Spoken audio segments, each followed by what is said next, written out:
Hey everybody and welcome back to my channel. Today I'm going to be talking about the Zoella Autumn Book Club.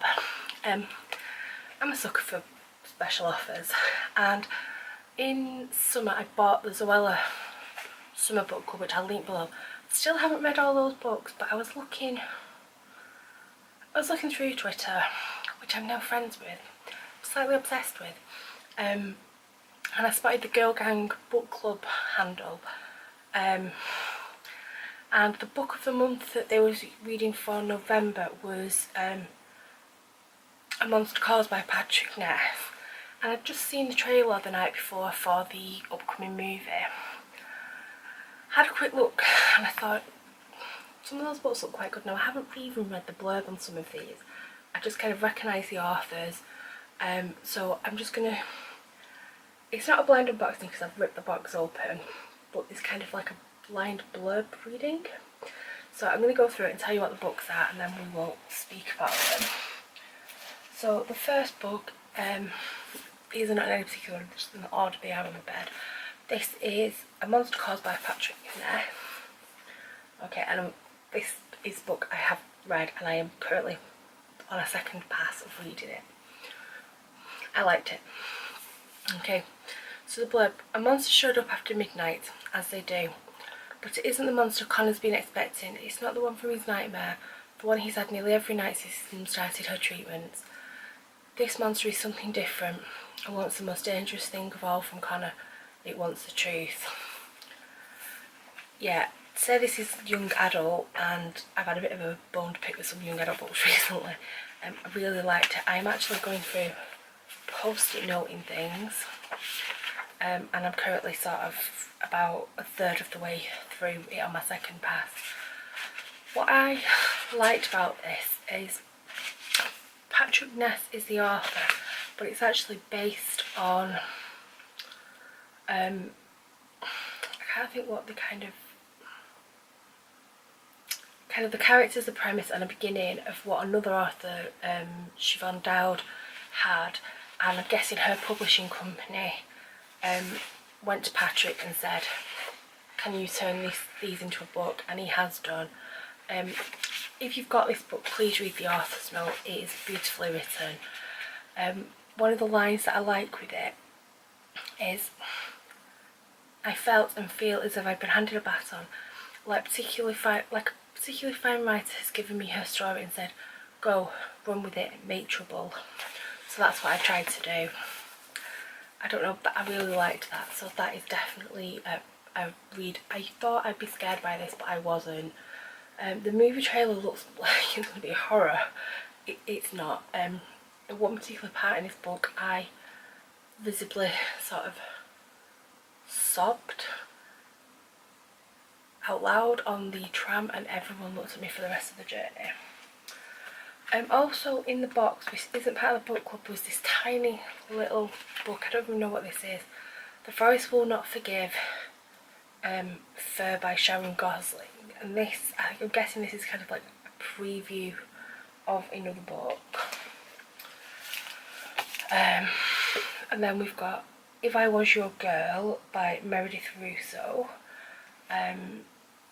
I've never seen this. It's got a quote by Jennifer Niven, who's one of the books was in the Summer Book Club that I've read. Important to be brave and just read it. And it's quite a metallic, shiny cover. Amanda Hardy is a new girl at school. Like everyone else, she wants to make friends and fit in, but Amanda is holding back, even from Grant, the guy she's fallen in love with. Amanda has a secret. At her old school, she used to be called Andrew, and secrets always have a way of getting out. And then there's another quote, real and raw and layered and wonderful, Alex Gino, author of George. So I'm quite looking forward to reading this. The next book, whose cover feels amazing, it's really textured. This is Lying About Last Summer by Sue Wallman. And the cover of this reminds me of another one out of the Summer Book Club that that was laid out like this. So the blurb of this: it's time. Last summer, Sky's sister died in a tragic accident. Now she's looking for an escape from reality. Her parents think that holiday camp for bereaved teens might help her move on. At first, camp doesn't seem so bad, but when Sky starts receiving texts from someone claiming to be her dead sister, she fears that the past is about to surface.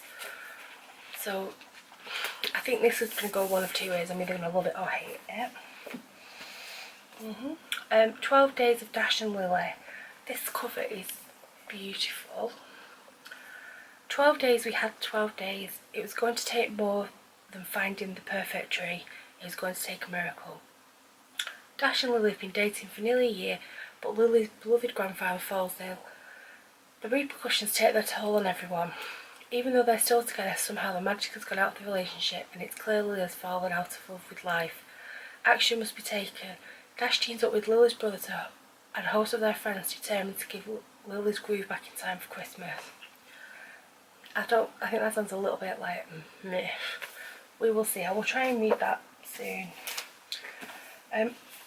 One I'm not looking forward to, but I think will be good, is Frozen Charlotte by Alex Bell. I mean, just look at that. That looks creepy. Okay, so I don't know how you say this, but it looks like Dunvegan. Dunvegan School for Girls has been closed for many years. Converted into a family home, the teachers and students are long gone, but they've left something behind. Sophie arrives at the old schoolhouse to spend summer with her cousins. Brooding Cameron with his scarred hand, strange Lila's with her fear of bones, and Piper who seems just a bit too good to be true. And then there's her other cousin, the girl with a room full of antique dolls, the girl that shouldn't be there, the girl that died. I've got like chills. Warning, not for young readers. I'm 35, I feel terrified. So we'll see. Might not be one to read in bed late at night. The next book is I Was Here by Gail Foreman. This cover is lovely as well, it's really textured. A pitch perfect blend of mystery, tragedy and romance, says Stephen Smurder, the author of Perks of Being a Wallflower. Probably should know how to say that. Chbosky? I don't know. I regret to inform you that I've had to take my own life. This decision has been a long time in coming and was mine to make alone. I know I will cause you pain, for that I am sorry, but please know I needed to end my own pain. This has nothing to do with you and everything to do with me. It's not your fault, Meg. Cody and Meg were inseparable best friends for a life. They knew everything about each other, or Cody thought they did. But how well do you really know of your best friend and what they did behind? Don't know how I feel about this. Again, like, this is kind of the first time I have seen this, so we'll see. We will see. The next one is by Paige Toon, The One We Fell in Love With. And I don't know if I've read this. I feel like I have. So Phoebe is caught between a rock and a hard place. Settle down and get married, or return to the French house and pursue her passion. Eliza is in love with someone who's no longer hers. In fact, who probably never was. Her dream of becoming a successful museum seems to be vanishing for her eyes. Rose is out of a job, out of a boyfriend, and to make matters worse, she's been forced to move back in with her mother. But these very different girls have one thing in common: Angus, the one they fell in love with. I don't think I've read it, until I come to think of it. The cover looks really familiar though, so we will see.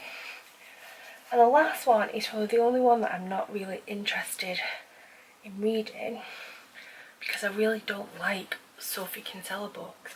I like some of the books she writes as that Madeline person, and I never know which name is the real name, I can never remember. But I like the cover. The cover's pretty cool. I really hated all the shopaholic books I've read. I've not read that many, to be fair, but they just irritated me. My chest started to rise in panic. Tears have already started in my eyes. My throat feels frozen. I need to escape. Audrey can't leave the house. She can't even take off her dark glasses inside the house. I'm Linus, you're Audrey, right? Then her brother's friend Linus stumbles into her life with his smile and funny notes. She starts to entice Audrey out again, while Starbucks is a start. Laugh, dream and hope with Audrey as she learns that even when you feel like you've lost yourself, you can still find you.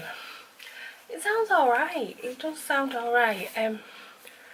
I'll give it a go.